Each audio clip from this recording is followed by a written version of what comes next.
We're going to start this off with a little story. Yesterday, my car completely stopped working. Now, people are going to say, oh, this is a complete minute in bump in the road, like a minute story or bump in the road. It's not significant. And to that, I agree somewhat, right? Because it is kind of simple for me to just go buy another car. But a lot of people, I would say, it would stop them, right? It would stop them because they might be trapped financially, especially at my age where I'm all out my own. Yes, I'm not paying huge expenses yet, but right, everyone's college debt, starts with their parents, but the debt gets transferred over. My debt has always been on my back since I started, right? And maybe it has been up for other people too, right? But I would argue, because I'm around a lot of kids that have a lot of help from their parents. I am, when it comes to things like car, rent, food. I'm around a lot of kids that, they got everything paid for. And I'm not trying to garner pity. I'm not trying to do any of that. I don't care. They didn't choose to be born with that, and that's not their fault. It's good for them, like, you know what I'm saying? And it's good for me too. I see it as a positive that none of my parents have to, they don't help me at all. I'd see that as a major positive. And I'm not trying to garner pity whatsoever. That's not the goal. But the goal is to show you that things like that, it would get in people's heads. If they had to do their own thing and put all the stress on their back, I'm not saying I'm better than people because I do it. I solely want to do it for the fact that, like, I want to be able to have the freedom to do what I want to do without, my mom or just in general my parents or anyone else having the power over me because I live under their roof, right? And Gary Vee talks about a lot of this too, is like people are trapped in not being able to do their own thing because they live with their parents because their parents have an opinion and they think their parents are the bad guy. I'm like, no, you're mooching off your parents. They pay your expenses, they pay the rent, they pay the car for you so you can live, but you're doing things that you want to do. So of course they're going to have an input, right? Because you live off of them, right?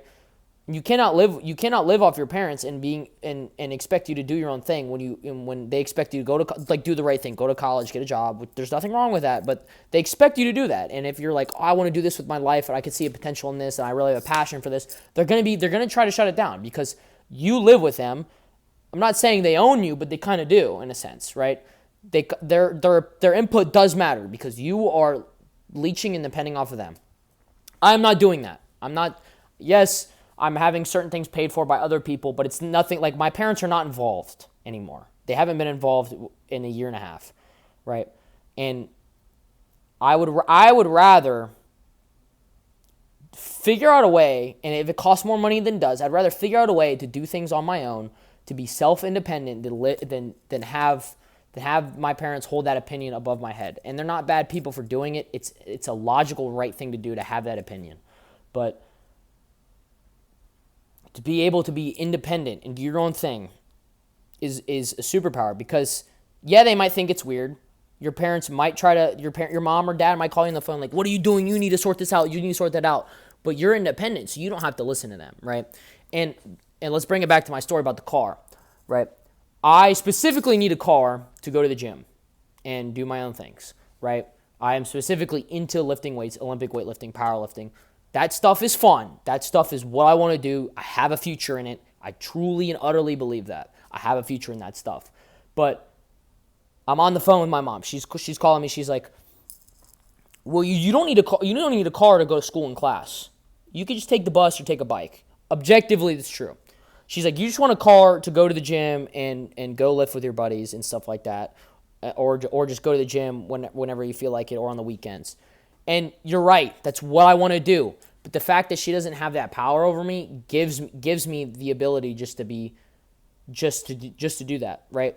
And in a sense, because we're bringing it back to the title of this video too, is the things you want to do, people are going to doubt on that. People are going to doubt on the fact that you want to start this business, that you see a passion in it, you have a passion in it, or you just see a future with it. It doesn't even have to be passion, right? Or you have some talent in the sort of thing. People are going to doubt that. And essentially, I take that, especially when my mom was saying that, I take that as doubt, right? I really do. And it's tough for me to say, and I'm not holding that against her. It's nothing personal.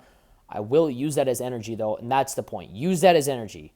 Let everyone doubt. If you see a future in something and you have a specific talent in it, you've been doing it a long time, you have invested too much money, do not doubt yourself. Let the other people doubt you, but your brain has to be a steel trap. You cannot let those, the people are going to tell you can't, like my mom was telling me, you can't go, well, you're going to go in debt for the gym, bounce right off my head. Doesn't go into my brain. I'm not even going to consider that. I'm not even going to consider it. Why? Because I'm too invested in it. Way too invested to be doubting it now, right? And I'm not at a point where I'm in trouble. I'm not in a financially leveraged position like some entrepreneurs did with their businesses, which is respect, but that stuff, that leverage position should drive you. I'm invested in it, but not to the point where, one wrong move and bye-bye. The government's coming to get me. The IRS is going to be knocking on my door. No, it's nothing like that. But I will say I've invested a lot of money into the gym, into personal training, into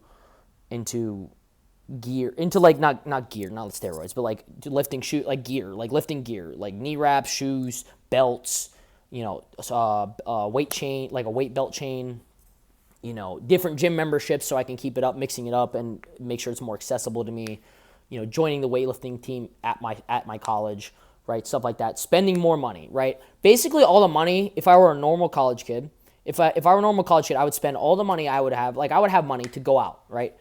If you go out Friday and Saturday, it's a minimum $200 to $300, maybe. It's probably I would say anywhere from 50 to 150, right? But if you're going out with a smaller group, maybe it'll be a little bit more. But all the money I would be spending on that, I'm spending at the gym, spending on investing in that, right? Because I see a future in it, and I have talent in it. I've been doing it for almost a decade, since 13, right? I'm 21, so I've been doing it, 13 or 14, but I've been doing it for almost 9 years coming up on now, right? Because I'm almost 22, right? But the goal of this is you have to have the goal of this video is to tell you have to have a steel trap.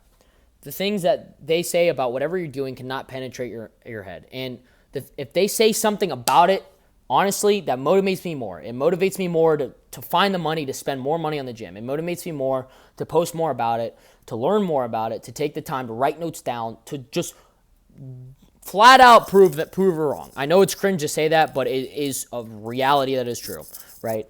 The things that they say that you shouldn't be doing, that you shouldn't be going into debt for whatever you're doing, that you shouldn't be, exactly, you get my point. They should just bounce off your brain, right?